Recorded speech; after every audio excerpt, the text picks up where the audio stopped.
What is up, guys? How's everybody doing today? Thank you for joining today's podcast. My name is Nestor Sanchez, or at Masternode1, and this is my boy. What is going on, guys? Thank you for tapping into today's podcast. My name is Ryan Prendez, or Rye the Crypto Guy. And we are the Masternodes. Make sure to stay to the end of the podcast to hear some additional resources that we have for you guys to stay more zoned into the cryptocurrency space.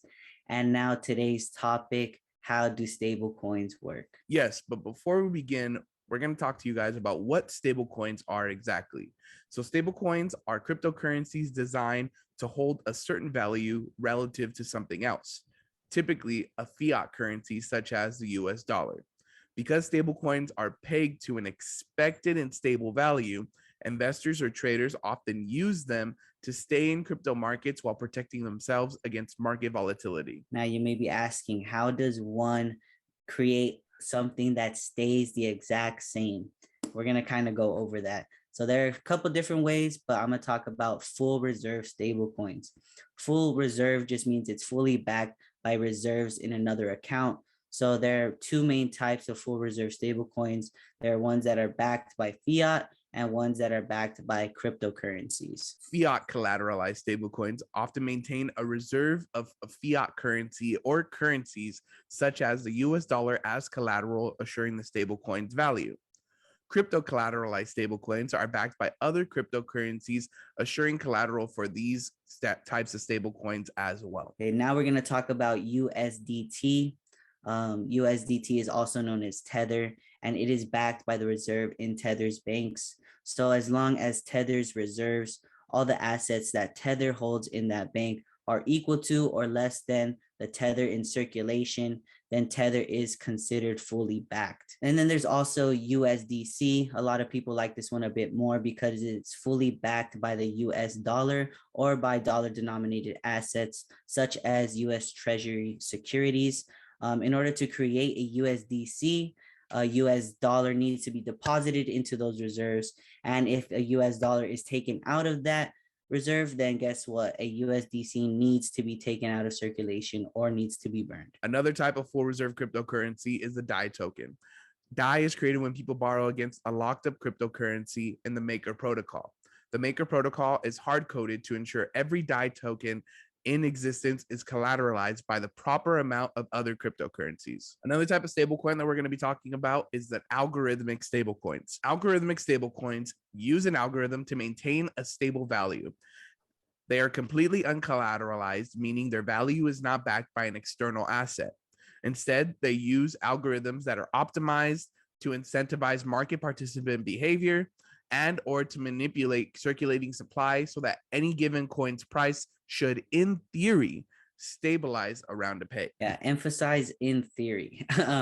So there are two different types of algorithmic stablecoins. You have rebase and then you have signerage. Rebase stablecoins manipulate the supply of a stablecoin to maintain its peg with a US dollar. The protocol mints or adds coins to circulation, or even burns and removes coins in order to offset any price movement that happens during that time. So if the price of a stable coin actually slips below $1, then coins are removed from circulation and vice versa. One of the most popular ones we see is Ample or Ampleforth. It's a software that's running on ETH and attempts to incentivize a network to keep that asset of a valuation of $1. Instead of relying on deposits or issuing and redeeming debt, the software program automatically adjusts supply of that cryptocurrency every 24 hours, and that process is called rebasing. Another type of algorithmic stablecoin is seniorage stablecoin. A seniorage stablecoin works similarly to a rebase stablecoin. However, they also pair the stablecoins with other cryptocurrencies to have more control over its valuation. The protocol also offers incentives to market participants to buy and sell the paired cryptocurrencies in order to maintain the price of stablecoins. One of the most common types of seniorage stablecoins is UST or Terra USD, which is a prime example of a seniorage stablecoin.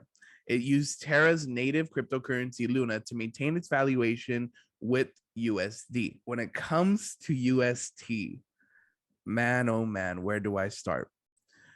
When it comes to UST, there are many, many red flags that came with the downfall of Terra and the downfall of UST.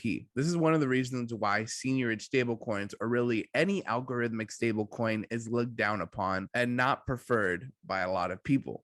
Unfortunately, with UST, it just was not able to keep up with market volatility, and eventually we saw an ecosystem collapse in on itself. Nestor, what do you think about algorithmic stablecoins? I think for now they definitely have a bad rap. Kind of what you're saying. The market is a lot more volatile, especially in the beginning. This is true for most new markets. The stock market was going crazy right when it first started. There was a lot of volatility, a lot of money moving in and out. But as it grew, as more people understood it and put money into it, it kind of got more stable. As you see, the S&P 500 goes up around 10% every year. That's kind of how stable it is. And I think this will eventually happen with cryptocurrency. I think it'll reach a point where people are just putting more money into it, and banks don't have as much power because they're not able to flood the market and then take everything out at the same time. So I think for now, these algorithmic stable coins, they may not work out, but I think definitely in the future, it could be something that we're looking into to make things more decentralized and to make a future for these cryptocurrencies that we know and love. Yes, time will tell where stable coins lead to. If you guys ever have any questions, please feel free to reach out to us and we'll be sure to answer them. And that kind of wraps up today's podcast. Remember to follow and subscribe to our social media accounts on Instagram, Facebook, LinkedIn, TikTok, and Twitter, all at the Masternodes. Our visual podcast experience can be found on YouTube, and our audio podcast experience can be found on Apple Podcasts, Google Podcasts, Stitcher, Spotify, and all your other favorite podcast sources. Visit our website, www.themasternodes.com, and subscribe to our email list to receive the latest and greatest cryptocurrency information. We also want you guys to know that we are on Discord. You could check us out, send us a DM and anywhere in the comments, and we'll send you that link so you guys can join. We post there every day, and the goal of that is to just bring people who are money makers together so that we can all learn from each other and make money as a team. Another thing I wanted to talk to you guys about is I Am Mastery Academy. This will teach you how to become an investor, how to trade with leverage, basically A to Z with cryptocurrency, and you will be on our team. And that's exactly what we want, to bring our community together and learn about all the different ways that we can make money with cryptocurrency.